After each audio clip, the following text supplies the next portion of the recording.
Oke, Trinitarian. Oke.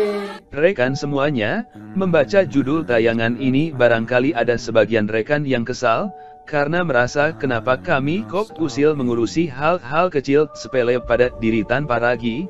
Ada pula yang merasa kenapa kami kok berani menghakimi orang lain, padahal diri sendiri belum tentu lebih baik daripada tanpa ragi. Untuk itu, perkenankan kami jawab terlebih dahulu ganjalan di hati dari sebagian rekan yang kami sebutkan di atas tersebut.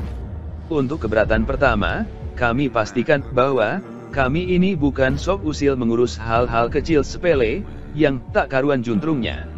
Pada saat Louis Prasetyo mengkritisi tanpa ragi dengan videonya yang berjudul Waspadalah Terhadap Open Biblika, yang adalah nama lama dari tanpa ragi, kami merasa kritikan atas istilah malaikat yang dikenakan pada Yohanes tersebut mestinya tidak perlu, meski secara esensi yang dikatakan Louis itu 100% benar. Benar saja, Louis menerima hujatan bertubi-tubi dari penggemar fanatik Open Biblika, sehingga Louis nampaknya kapok, alias tidak mau lagi bersikap kritis pada tanpa ragi. Padahal setelah dibela habis-habisan oleh penggemarnya tersebut, tanpa ragi bukannya mengkoreksi diri namun justru makin menjadi-jadi. Sehingga muncullah istilah aneh-aneh gak karuan juntrungnya, seperti misalnya Dewa Yesus dan sebagainya. Namun kami tetap saja diam, karena kami anggap yang namanya istilah itu tidak esensial, sehingga tidak perlu diperdebatkan. Namun ternyata tanpa ragi makin menjadi-jadi, yakni makin terang-terangan membelah biang para penyesat. Itu pun kami tetap diam, dengan harapan agar teman-teman tanpa ragi, yang notabene adalah para tokoh Trinitarian murni garis keras mampu menyadarkan beliau. Namun ternyata harapan tinggal harapan. Kesabaran kami akhirnya habis, setelah kami melihat rencana tanpa ragi ke depannya, yang menggandeng tokoh super anti-Trinitarian luar negeri, bernama Rabbi Tovia Singer. Sedang untuk keberatan kedua, yakni apakah kami ini sedemikian sempurna, sehingga kok berani menghakimi pihak lain? Jawaban kami amat sangat sederhana sekali, yakni kami tidak sedang menghakimi siapapun. Mohon rekan bedakan antara menghakimi dan menilai. Yang kami lakukan itu bukan menghakimi, namun hanyalah sekedar menilai. Bahkan, penilaian kami itu sepenuhnya berdasarkan pada pengakuan, atau pengajaran langsung dari si tanpa ragi itu sendiri. Bukan berdasarkan prasangka ataupun jurus kira-kira. Sebagai contoh, saat seorang subscriber bertanya, apakah yang dilakukan oleh Pastor Andi, yang terkenal karena aktivitasnya sebagai penyembuh jalanan, itu perbuatan lurus atau sesat? Maka kami dengan tegas katakan, bahwa kami tidak tahu, sebab yang namanya perbuatan itu memang bisa berasal dari Tuhan, atau dari iblis, atau bahkan dari dirinya sendiri. Oleh karena kalau kita bertanya pada yang bersangkutan, selalu saja beliau menjawab, bahwa yang dilakukannya itu sepenuhnya berasal dari Tuhan. Maka kami dengan rendah hati katakan, bahwa kami tidak punya kemampuan untuk melihat isi hati beliau. Lain halnya bila yang dilakukan beliau itu bukan penyembuhan, namun suatu pengajaran. Nah itu jauh lebih gampang untuk dinilai, karena kita cukup membandingkan ajaran beliau tersebut, dengan apa yang tertera di kitab suci. Menilai suatu ajaran itu, tidak butuh kesucian atau kekudusan, bahkan dalam kasus penyelewengan ajaran yang amat sangat kentara, bisa-bisa malah tidak dibutuhkan pengetahuan teologi sama sekali. Kami beri contoh yang ekstrim untuk memudahkan pemahaman, saat seseorang bilang bahwa berzina itu boleh, maka kita tidak harus suci atau kudus untuk boleh berkata, bahwa itu ajaran super sesat. Dalam konteks itulah kami menilai tanpa ragi. Tanpa ragi telah melakukan pengajaran yang salah sekali, bahkan amat sesat. Meski bisa jadi, hidup dan perilaku tanpa ragi itu, bisa jadi lebih baik dari kami. Namun, yang namanya pengajaran sesat itu, tetaplah terkutuk, meski bisa jadi peri kehidupannya terlihat baik.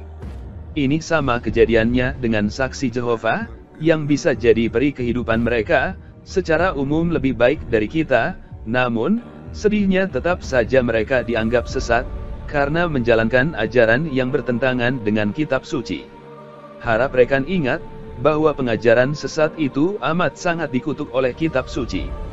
Beberapa rasul mengutuk penyesatan, bahkan dengan keras melarang jemaat untuk memberi salam, apalagi memberi tumpangan untuk melepas lelah kepada para penyesat. Bahkan Sang Maha Kasih itu sendiri, yakni Tuhan Yesus katakan, lebih baik batu kilangan diikatkan ke leher penyesat, untuk kemudian penyesat tersebut dilemparkan ke laut. Kenapa hukuman bagi penyesat itu begitu keras? Tentu saja keras, sebab Alkitab berkata, jika kita melihat ada orang yang akan berbuat dosa, namun kita tidak mengingatkannya, maka kita dianggap telah turut berbuat dosa. Nah, jelaskan, tidak mencegah perbuatan dosa, alias berdiam diri, yakni cuma berpangku tangan, alias masa bodoh saja sudah dianggap berdosa, apalagi justru sengaja malah melakukan penyesatan itu sendiri. Maka tidak terkira betapa besar dosa sang pembuat penyesatan tersebut. Mungkin rekan berpikir, bahwa kaum Farisi dan ahli Taurat di zaman Yesus itu, adalah puncak dari segala puncak keburukan manusia. Anggapan itu salah. Sebab seburuk-buruknya mereka, Tuhan Yesus berkata bahwa, perkataan mereka itu boleh didengar dan dituruti. Yang tidak boleh dituruti itu adalah perbuatan mereka. Mereka itu mampu mengajarkan apa yang baik, namun tidak mampu menjalankan omongan atau nasihat mereka sendiri, yang sesungguhnya baik. Nah, para penyesat itu jauh lebih buruk daripada kaum Farisi tersebut. Kaum penyesat itu, omong bener aja kagak mampu, bagaimana caranya mereka bisa berbuat bener? Itulah sebabnya, Tuhan Yesus amat sangat keras terhadap kaum penyesat, yang tegah hati menjerumuskan sesamanya. Nah, terjawablah sudah, kenapa kami merasa harus membahas topik, yang riskan akan hujatan bertubi-tubi, dari penggemar fanatik tanpa ragi. Itu karena, kita semua ini terikat akan nats kitab suci, yang katakan bahwa kita ini tidak boleh masa bodoh, alias cuek bebek melihat penyesatan dilakukan di depan mata kita. Oleh sebab itulah tayangan ini kami buat. Berdasar pertimbangan itulah, bagi penggemar fanatik tanpa ragi yang mau meledakkan amarah mereka, kami sarankan dengarkan dulu uraian kami secara seksama, dan bila kalian tidak setuju, silahkan kalian bantah secara santun dan tenang. Kita bisa berdiskusi secara intelektual tentang isi tayangan kami ini, tanpa harus marah-marah. Ingat ya, marah-marah itu bukanlah solusi. Jadi tidak perlu marah, cukup rekan bantah saja dengan menyodorkan bukti yang valid. Rekan semuanya, tayangan di sini ini hanyalah suatu pengantar saja. Tayangan lengkapnya, kami taruh di channel yang baru saja kami buat, yang bernama Anathema Excommunicatio. Channel Anathema tersebut khusus hanya membahas segala hal tentang kekristenan. Kenapa tidak ditaruh di sini saja? Bukankah channel ini berisi aneka ragam topik dan tema? Bukankah kami juga banyak sekali membahas tentang gembong saksi Yahweh, yang bernama asli Yakub Sulistyo di channel ini pula? Jawabnya sederhana sekali. Channel Anathema yang baru kami buat itu, berfungsi sebagai pelampung penyelamat, agar channel ini masih tetap bisa terlacak, bila mengalami nasib yang sama dengan channel tanpa ragi, yang disuspend permanen oleh YouTube Indonesia. Perlu rekan ketahui, bahwa channel ini beberapa kali mengalami pencekalan, baik berupa suspend temporari maupun pencekalan iklan, yang sebabkan, kami tidak pernah memperoleh hasil uang serupiah pun sejak dari awal. Selain sebagai pelampung penyelamat, channel Anathema baru itu kami pegang sendiri passwordnya, berbeda dengan channel ini, yang passwordnya dipegang pula oleh 4 keponakan kami. Itu karena, channel ini aslinya adalah milik para keponakan kami tersebut. Maka tidak heran, bila lebih dari 95% jawaban terhadap komentar, dilakukan oleh para keponakan. Karena para keponakan kami masih muda-muda, bahkan ada yang kanak-kanak, maka tidak heran bila komentar mereka itu terkadang bersifat temperamental. Untuk menghindari keributan, yang mungkin terjadi akibat hujatan, yang semoga saja tidak terjadi dari penggemar fanatik tanpa ragi, yang ngamuk membabi buta, maka demi keamanan, kami taruh saja tayangan sensitif tersebut di channel, yang kami pegang sendiri passwordnya. Perlu kami informasikan, bahwa pembahasan kami tentang tanpa ragi itu amat sangat panjang. Untuk bagian pertama saja, yang membahas konsep Trinitas tanpa ragi itu, butuh waktu 2 jam. Itu tentunya, karena saking banyaknya pembuktian yang harus kami sodorkan. Di bagian 2 yang merupakan lanjutannya yang berjudul, konsep penebusan dosa tanpa ragi itu sesungguhnya melecehkan Tuhan Yesus. Setelah itu masih akan ada beberapa tayangan lainnya yang masih tentang tanpa ragi. Tayangan kedua adalah untuk menjawab argumentasi dari sebagian subscriber, yang telah menelan dogma menyesatkan dari tanpa ragi yang katakan, bahwa dia itu tidak peduli dengan segala tarian, sebab yang terpenting, masih menurutnya adalah mengasihi Yesus. Nah, tayangan tersebut menjawab omongan tersebut.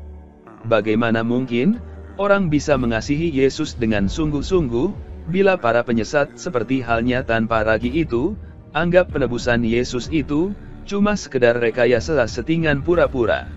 Konsep penebusan semacam itu, sesungguhnya malah justru suatu bentuk pelecehan amat mendalam, terhadap kasih sejati Tuhan Yesus. Mungkin ada yang bertanya, kenapa kami membahas tanpa ragi, kenapa tidak Yosua atau tokoh lain, yang jelas-jelas memang dianggap secara luas sebagai penyesat. Rekan semuanya, yang sudah memperoleh stempel penyesat tidak perlu kami telanjangi lagi. Kami hanya menelanjangi para penyesat, yang menjalankan praktek takya alias dusta demi agama sesatnya itu.